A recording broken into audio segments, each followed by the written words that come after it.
दोस्तों नमस्कार, मैं हूं डॉक्टर श्रीपति त्रिपाठी।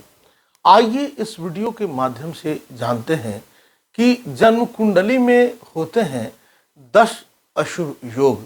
क्या आपकी जन्म पत्रिका में तो नहीं है यह योग? जानने के लिए देखिए यह पूरा वीडियो। जन्म कुंडली में 2 या उससे ज़्यादा ग्रहों की युति, दृष्टि, भाव आदि के मेल से योग का निर्माण होता है।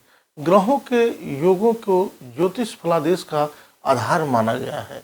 अशुभ योग के कारण व्यक्ति को जिंदगी भर तकलीफ झेलना पड़ता है। पहला योग है चंडाल योग। कुंडली के किसी भी भाव में बृहस्पति के साथ राहु या केतु का होना या दृष्टि आदि होना चंडाल योग बनाता है। इस योग का बुरा असर शिक्षा, धन और चरित्र पर होता है। जातक बड़े बुजुर्गों का निरादर करता है और उसे पेट एवं श्वास के रोग हो सकते हैं। इस योग के निवारण हेतु उत्तम चरित्र रखकर पीली वस्तुओं का दान करें। माथे पर केसर, हल्दी या चंदन का तिलक लगाएं। संभव हो तो एक समय ही भोजन करें और भोजन में बेसन का उपयोग जरूर करें, अन्यथा प्रति गुरुवार को व्रत करें। दूसरा है अल्पायु योग। जब जातक की जन्म कुंडली में चंद्र पाप ग्रहों से युक्त होकर त्रिक स्थानों में बैठा हो या लग्नेश्वर पाप ग्रहों की दृष्टि हो और वह शक्तिहीन हो तो अल्पायु योग का निर्माण होता है।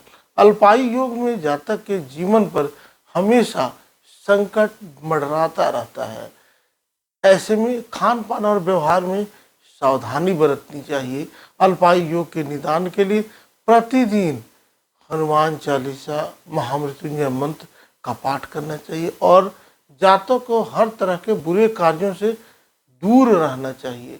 तीसरा योग है ग्रहण योग। ग्रहण योग मुख्यतः 2 प्रकार के होते हैं, सूर्य और चंद्र ग्रहण। यदि चंद्रमा पाप ग्रहण या केतु के साथ बैठा हो तो चंद्र ग्रहण और सूर्य के साथ राहु हो तो सूर्य ग्रहण होता है।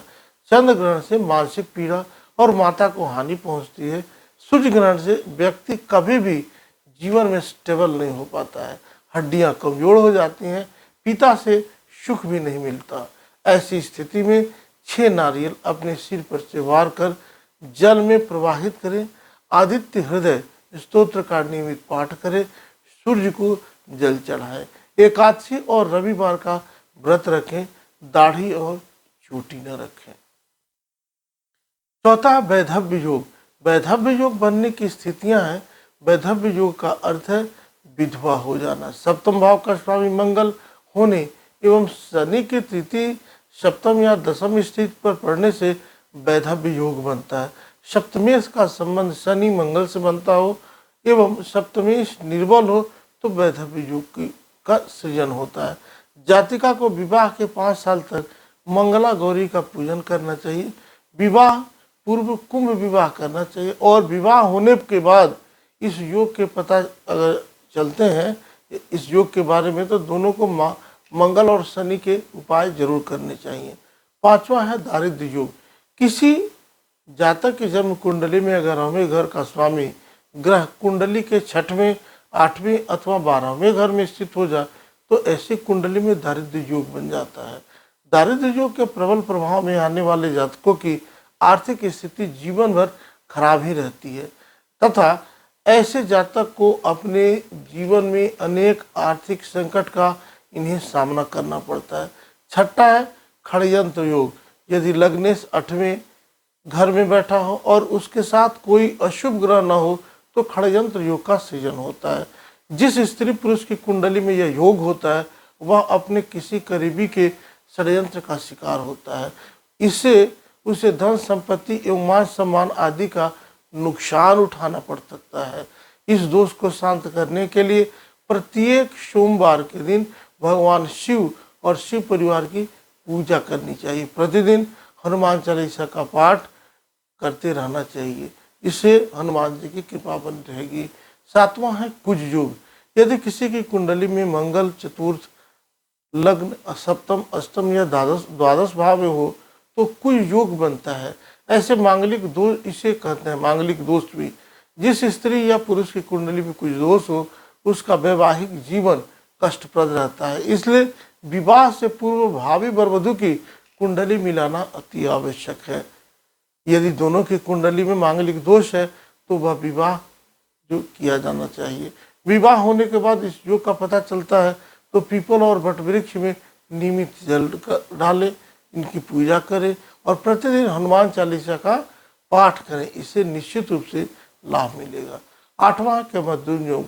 यदि किसी कुंडली में चंद्रमा अमंगल और अगले और पिछले दोनों ही घरों में कोई ग्रह न हो तो यह कुंडली में जब चंद्रमा द्वितीय या द्वादश भाव में हो और चंद्र के आगे पीछे के भाव में कोई अपजस ग्रह न हो तो के मंद्रुम योग का निर्माण होता है। इस योग के चलते जातक जीवन भर धन की कमी, रोग, संकट, वैवाहिक जीवन में भीषण कठिनाई और भी समस्याओं से जूझता रहता है। इस योग के निदान हेतु प्रति गुरुवार को लाल गुलाब के पुष्प से गणेश और महालक्ष्मी का पूजन करें, मिश्री का भोग लगाएं, चंद्र से संबंधित वस्तुओं का दान करें। अगला है और 9वां जो है अंगारक योग। यदि किसी की कुंडली में मंगल का राहु या केतु से किसी के साथ संबंध अथवा दृष्टि संबंध स्थापित हो जाए तो अंगारक योग का निर्माण हो जाता है। इस योग के कारण जातक का स्वभाव आक्रामक, हिंसक तथा नकारात्मक हो जाता है तथा ऐसा जातक अपने भाई, मित्रों तथा अन्य रिश्तेदारों के साथ कभी भी अच्छे संबंध नहीं रखता। उसका कोई कार्य शांतिपूर्वक नहीं पड़ता। इसके निदान के लिए प्रतिदिन हनुमान जी की उपासना करें। मंगलवार के दिन लाल गाय को गुड़ और प्रतिदिन पक्षियों को गेहूं या दाना आदि जरूर डालें। अंगारक दोष निवारण यंत्र भी स्थापित कर सकते हैं। 10वां है विष योग।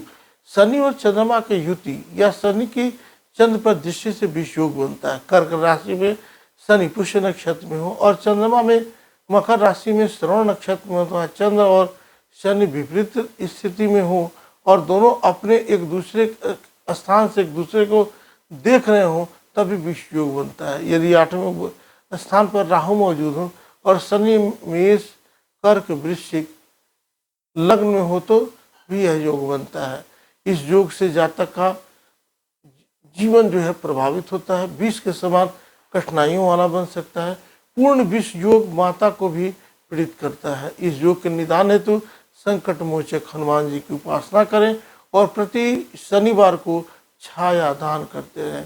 सोमवार को शिव जी की आराधना करें और महामृत्युंजय मंत्र का जाप जरूर करते रहें। आप सब यूं ही बने रहें। मिलते हैं अगली वीडियोज़ के साथ, तब तक के लिए नमस्कार।